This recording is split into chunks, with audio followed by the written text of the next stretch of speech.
Good morning, student. I am Binay Misra from St. Joseph Senior Secondary School, Lakhanpur, Jaunpur. मेरे प्यारे बच्चों, यह video lecture class 12th का पहला वीडियो लेक्चर नेक्स्ट चैप्टर से है और काव्य खंड से लिया गया है। दूसरा पार्ट पतंग है। इसके पहले मैं आत्म परिचय जयशंकर प्रसाद का पाठ की व्याख्या विगत वीडियो लेक्चर में दे चुका हूँ। आइए पतंग शीर्षक के बारे में प्रारंभ करने से पहले मैं एक संक्षिप्त जानकारी आलोक धनवा जी के बारे में देना चाहता हूँ। जैसा कि मेरे प्यारे बच्चों, आप सारे लोग जानते हैं कि आलोक धनवा जी एक छायावादी के बाद के कवियों में इनका स्थान आता है। इनकी रचनाएं प्रयोगधर्मिता, प्रयोगवादी और प्रगतिशील विचारधारा से ओतप्रोत है। शीर्षक पतंग, जैसा कि आप लोगों ने बचपन में उड़ाया भी होगा, देखा भी होगा, और भारत के गुजरात प्रांत में पतंग की अंतर्राष्ट्रीय प्रतियोगिता भी आयोजित की जाती है। पतंग उड़ाने का बच्चों सबसे अच्छा जो मौसम होता है वह बरसात के बीत जाने के बाद जो शरद ऋतु प्रारंभ होती है, अर्थात ठंडी के समय में पतंग का उड़ाने का मौसम सबसे अच्छा माना जाता है। प्रस्तुत कविता में कवि ने जो पतंग आपके सामने शीर्षक रखा है, इसमें बाल मनोशुलभ जो मनोदशाएं हैं उनका एक एक करके वर्णन आपके सामने करता है, जो इस कविता के माध्यम से मैं आपके सामने प्रस्तुत कर रहा हूँ। सबसे पहले कविता के उन पदों को आप ध्यानपूर्वक सुने, तदुपरांत में उसकी व्याख्या और वर्ड मीनिंग अर्थात शब्द अर्थों की भी व्याख्या साथ साथ करता रहूँगा। सबसे तेज बौछारे गई, भादों गया सवेरा हुआ।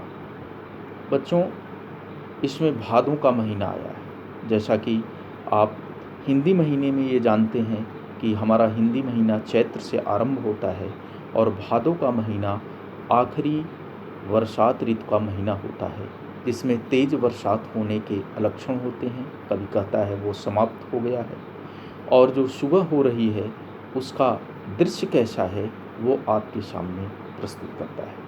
तो जो इस प्रकार है, खरगोश की आँखों जैसा लाल सवेरा, शरद आया पुलों को पार करते हुए।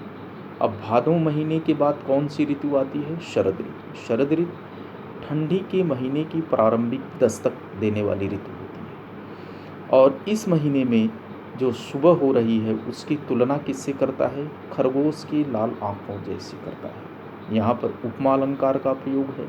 साथ ही साथ शरद ऋतु को गतिशीलता के माध्यम से बताता है कि वह पुलों को पार करते हुए कैसे आ रहा है। अपनी नई चमकीली साइकिल तेज चलाते हुए, घंटी बजाते हुए जोर जोर से साइकिल पर सवार है, घंटी को बजाते हुए पुलों को पार करते हुए आपके सामने प्रस्तुत होता है। तो भला क्या शरद ऋतु साइकिल चला सकता है, घंटी बजा सकता है? नहीं। लेकिन कवि ने यहाँ पर मानवीकरण अलंकार के द्वारा यह प्रस्तुत किया है कि शरद ऋतु में धूप जो होती है वो चमकीली हो जाती है, और उस साइकिल को पर बैठ करके शरद ऋतु घंटी की आवाज़ करते हुए जो आ रहा है वो वातावरण में व्याप्त लोगों की क्रियाकलाप, गतिविधियाँ, आवाज़, ये सारी गतिविधियों का ध्यानांकित करता है। पतंग उड़ाने वाले बच्चों के झुंड को चमकीले इशारों से बुलाते हुए, जो पतंग उड़ाने वाले बच्चे हैं उनको अपने चमकीले संकेतों से बुलाता है कि ऐ प्यारे बच्चों, आओ देखो मौसम कितना स्वच्छ हो गया है, आसमान कितना साफ है, अब इस वातावरण में तुम पतंग को उड़ा सकते हो। आकाश को इतना मुलायम बनाते हुए कि पतंग ऊपर उड़ सके। आसमान साफ है, मुलायम है, निर्मल है, ताकि पतंग की डोर और पतंग का दृश्य हर बच्चे अपनी आँखों से देख सके। दुनिया की सबसे हल्की और रंगीन चीज़ें उड़ सकें, दुनिया का सबसे पतला कागज़ उड़ सके। मेरे प्यारे बच्चों, आपको पता होना चाहिए कि पतंग का जो निर्माण होता है वो पतले पतले कागज़ों से और पतले पतले लकड़ियों से।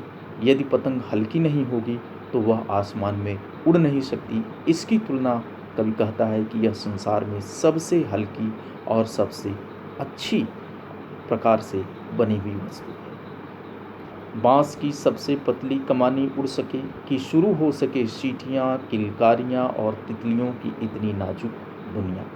अंतिम जो शब्दों में सीटियाँ, किलकारियाँ और नाजुक दुनिया जो यहाँ पर संकेत के रूप में व्यक्त किया गया है, यह बच्चों की क्रीड़ाओं का ध्यानांकित कराने के लिए किया गया है। बच्चे जब अपने खेल में मशगूल होते हैं, अपने खेल में मस्त होते हैं, तो वो आवाज़ करते हैं, आनंद मनाते हैं, उल्लास से उनका शरीर ओत-प्रोत हो जाता है और उस उल्लास में हमें विभिन्न प्रकार की ध्वनियाँ सुनने को मिलती हैं।